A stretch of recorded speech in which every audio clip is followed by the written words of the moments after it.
De volta ao Redação Novo Tempo, a Organização Mundial da Saúde deve incluir o vício em videogames na lista de distúrbios mentais na próxima Assembleia Geral, que acontece em maio. A decisão provocou debates entre especialistas do assunto e, claro, incomodou a indústria dos games, que diz que pesquisas comprovam que jogos eletrônicos não são viciantes, muito pelo contrário, podem ajudar inclusive no desenvolvimento cognitivo, na empatia, resiliência e pensamento crítico, segundo um dos fabricantes de videogames. Polêmica. É viciante ou não é viciante? É uma guerra isso Suzane daí, está fazendo o porque... papel do Leite hoje, porque o Leite é sempre o primeiro a começar a falar. A Suzane tomou as rédeas. Ai, pessoal, o Wagner disse que eu tô elétrica, mas eu acho que é eles que estão, assim, um pouco mais calminhos hoje, não é que eu esteja elétrica. Talvez não, mas vamos lá. É uma guerra essa daí, né? Porque, de um lado, você tem a Organização Mundial da Saúde, que já trabalha em pesquisas do tipo. A gente, inclusive, recentemente discutimos aqui no Redação Novo Tempo que o vício em internet, em eletrônicos, eles causam um efeito químico bem similar a quem tem aí dependência química. Então, estudos já são feitos nessa área, já tem um tempo. E, de outro lado, você pega a indústria, o que é bastante conveniente, né, de eles dizerem isso, que, na verdade, eles não são viciantes, que isso depende muito do usuário, do uso que é feito, da quantidade de tempo que a pessoa passa em frente a um videogame e que não deveria categorizar dessa maneira, não deveria entrar na lista de distúrbios mentais. Só que a gente tem que entender também que quem está dizendo isso é quem vende o produto. Pois é, mas só que acontece o seguinte, né? É quem está vendendo o produto realmente e tal, mas como tudo na vida, é muito complicado a gente dizer assim, jogos eletrônicos se afastem dele, fujam para os montes porque os jogos eletrônicos fazem mal à saúde. Uhum. Tudo depende da relação que esse usuário vai ter com o jogo, né?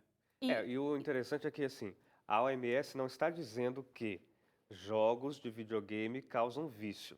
O que a OMS está dizendo é o vício em jogos Muito eletrônicos devem Exatamente. ser considerados um problema um mental. distúrbio mental. Essa que é a questão, né? Aí a indústria vai tentar se proteger e aí a indústria faz aquele uso indevido das palavras, para dizer assim, ó, a OMS está dizendo que o videogame faz as pessoas ficarem viciadas. Não, não é o que a OMS está dizendo. Então a indústria joga de um outro jeito. Usa o que a OMS falou, mas dá uma distorcida para colocar a população contra a OMS. Que isso, ô louco, eu jogo videogame e não sou viciado. Então Não a tem distúrbio mental. a OMS não sabe o que está falando. Então tem que ter esse cuidado. Agora, tem jogos eletrônicos que são muito saudáveis, inclusive, né? Aqueles que você consegue fazer até uma prática de exercício, porque Você se movimenta. São utilizados, inclusive, não é, Em terapias, para as pessoas voltarem a ter movimento. Agora, que existem pessoas que são viciadas profundamente em jogos, isso também é verdade, Agora, né? esse é um problema, como disse o Hélio, é um problema que a pessoa viciada deve tratar. Não é o jogo, não tem como solucionar o problema do jogo. Jogatina de baralho também é viciante. Quantas Bingo, pessoas, quantas né, pessoas são apostam? viciadas nisso? E não tem nada de Quanta gente especial ali dizendo, esse processo de rodar a bolinha, cair o bingo lá, vicia. É a pessoa que Quanta gente é viciada hoje em dia em assistir seriado, né? Onde o seriado não acontece a cada semana, mas tem tudo lá disponível. E aí o pessoal vira um final de semana sem dormir assistindo seriado. Isso, enquanto outras pessoas fazem uso desse tipo de tecnologia com cautela e dentro de uma normalidade, né? Agora, essa questão do vício em videogame, eu tenho informação aqui de que isso é grave em países asiáticos, principalmente. China, Japão, Coreia do Sul, onde existem centros de reabilitação para jovens. Aqui no Brasil também, né, existe um centro de reabilitação para pessoas com problemas com jogos eletrônicos em São Paulo. Então, a indústria, inclusive, pegou esse ponto aí para justificar, entre vários argumentos que eles deram, de que isso é mais presente, mais comum, como você falou, nos países asiáticos, então não deveria generalizar isso para todo mundo, né? Já que isso é digamos assim, tem um foco específico, numa cultura específica de um povo específico. Só que, veja bem, A Organização Mundial da Saúde, quando ela inclui o vício em videogames dentro dessa, não sei se o Wagner vai conseguir me ajudar, é uma sigla, né? Ela é CID, né? Que eles falam. Enfim, dentro dessa lista de distúrbios mentais, ela permite que isso entre, inclusive... É que a CID é um... Deixa eu ver se eu tenho a sigla aqui. É como se fosse assim, um catálogo internacional de doenças. Exatamente. Né? Exatamente. Exatamente. E aí, então, cada doença vai ter um CID lá, que é um número, então ela tá interpretado dentro como uma doença. Como uma doença. Assim como depressão, síndrome do pânico e outros. Exato. Uma vez feito isso, o que isso ajuda a gente como população? Esse tratamento vai ter disponibilizado para a gente num SUS da vida, no plano de saúde que vai cobrir. Por exemplo, se você tem alguém da sua família que sofre com vício em videogames, você vai poder ir lá e se tratar desse vício, dessa doença específica. Agora, se ela inclui isso dentro desse CID, entendeu? Desse catálogo. Desse catálogo das doenças. Não Agora, necessariamente no SUS nem no plano de saúde, depende do contrato que você fez e depende, no caso do SUS, do governo aceitar. Eu trabalhei na possibilidade de que, né, se isso for incluso, né, no futuro, ainda. Quem sabe vai ter no SUS aí disponibilizado, assim como você teria uma consulta, mas já tem né, para algum tratar de médico depressão, que trate isso. teria não uma pessoa necessariamente específica. No SUS e nem no seu plano de saúde. A gente eu estava falando de países onde isso é mais sério, né? Eu acho interessante que a Coreia do Sul, o governo é muito alto o número lá, e eles criaram uma lei que jovens com menos de 16 anos não podem jogar jogos eletrônicos durante a madrugada. Queria saber como eles fiscalizam. Interessante, né? Tem uma diferença muito grande. Lá, a relação entre o uso, se eu não me engano, está numa taxa de 15%, e em outros lugares aqui, como o Brasil, por exemplo, está em torno de 1, 2, 3, 4%. Então, realmente, o uso lá é muito grande. Mas não é porque são países mais tecnológicos?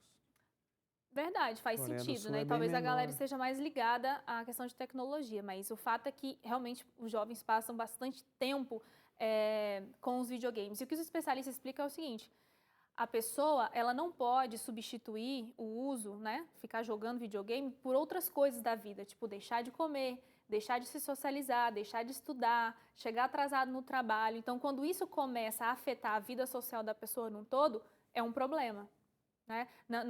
Eles não estão dizendo que jogar videogames é um problema quando você usa isso de maneira para o seu lazer, né? Não que ele substitua todo o tempo da sua vida. Aí ele começa a se tornar um vício.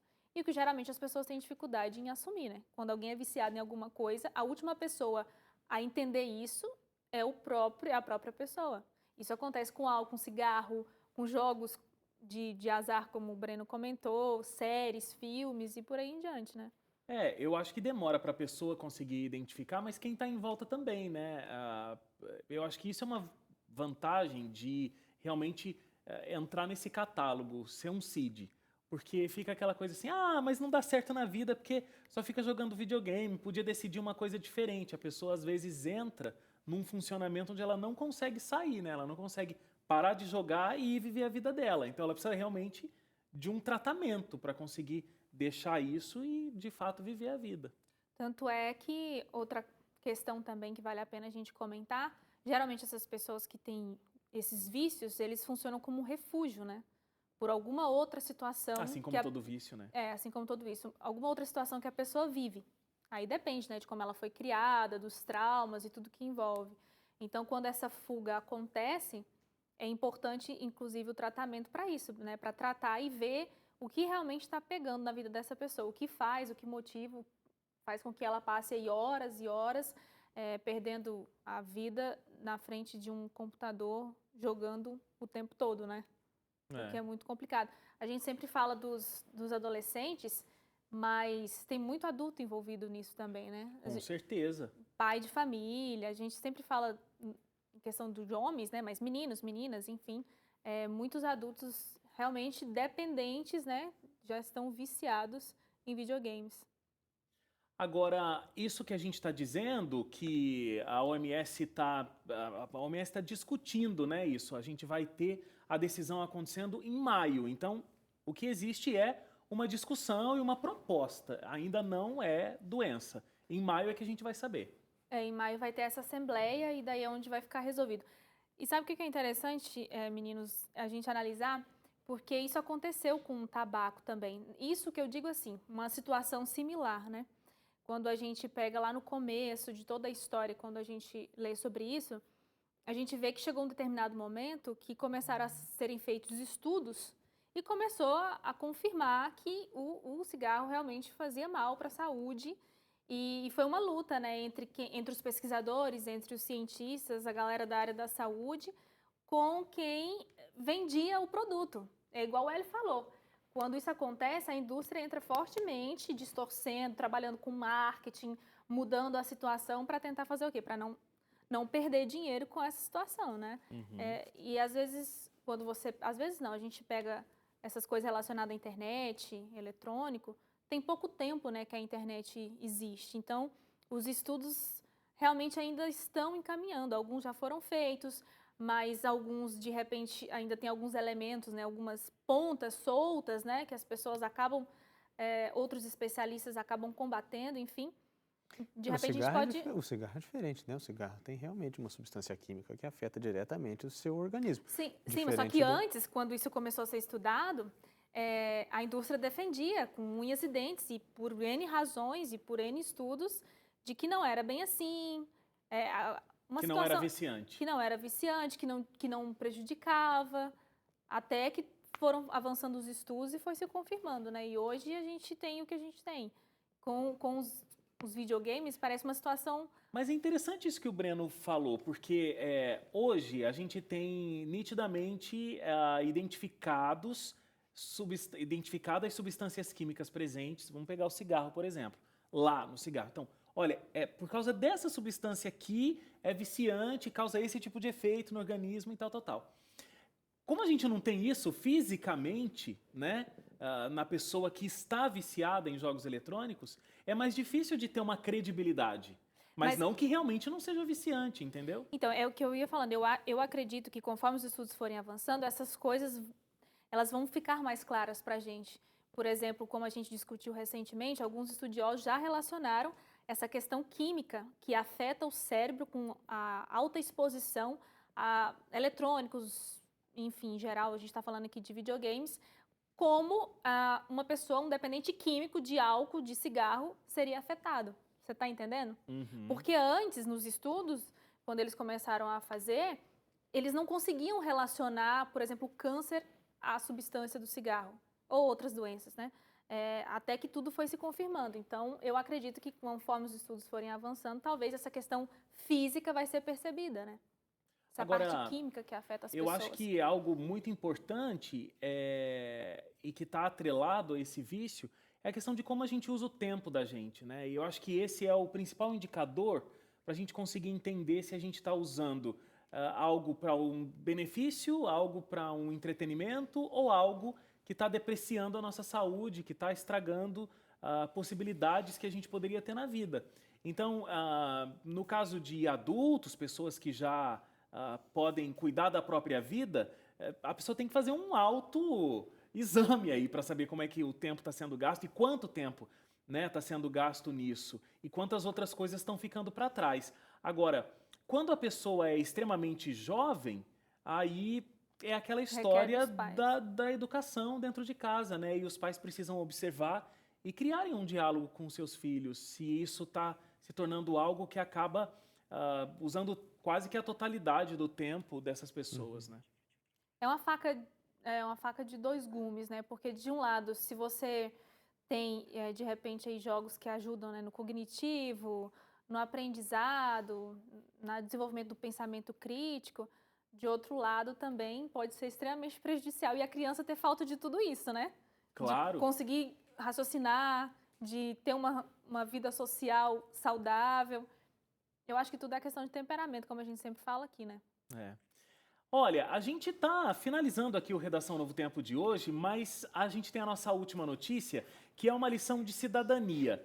O cobrador de ônibus, o Gabriel Pinheiro da Fonseca, do Rio Grande do Sul, ele teve a iniciativa de aprender Libras para ele conversar com os passageiros surdos.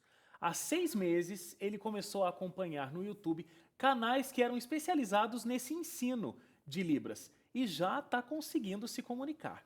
O Gabriel disse que todo mundo deveria saber a língua dos sinais, além de, na opinião dele, ser matéria obrigatória, inclusive nas escolas.